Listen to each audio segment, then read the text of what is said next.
Hi, my name is Josh Bowman, and today I'm going to be talking about the Space Shuttle Challenger and the problems that it had. On January 28, 1986, 7 astronauts were killed when Challenger exploded just over a minute into the flight.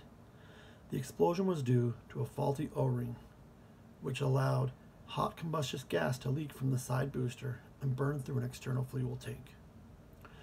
I believe that due to the pressure created by the space race and for political reasons, NASA overlooked the issue and forced a launch that should have been postponed. NASA overlooked the fact that they hadn't fully tested the O-rings in the conditions that the launch was set to happen in. They already had evidence that the O-rings had erosion at 53 degrees.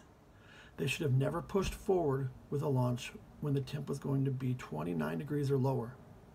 When the temps the night before reached 8 degrees, this should have been an immediate red flag and stoppage of the launch. NASA allowed the media and pressure of the world to cloud their judgment, even to the point where previous engineers who were then management that knew there was an issue took off their engineer hats and put on their management hats and approved the launch. It goes to say a lot that after all the discussing and the warning from the engineers, when management decided to push forward, that none of the engineers would sign off on the launch. But NASA didn't care. They had postponed the launch a couple of times already, and it seems like they were set on going forward no matter what. Roger Bisgely was in a hard spot.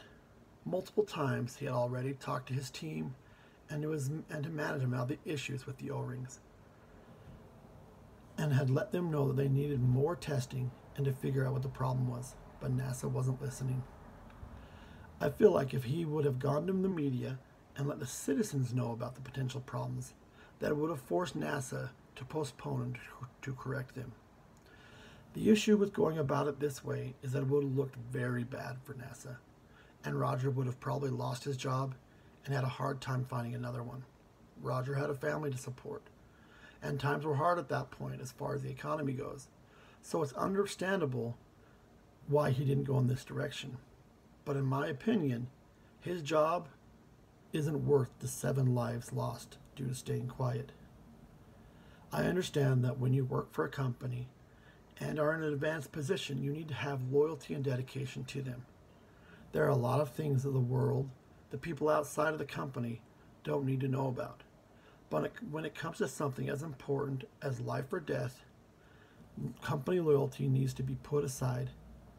And if they are being reckless, then it's your responsibility to try and do everything that you can to make sure that the right thing happens, even though that means jumping over someone in the company ladder or going public.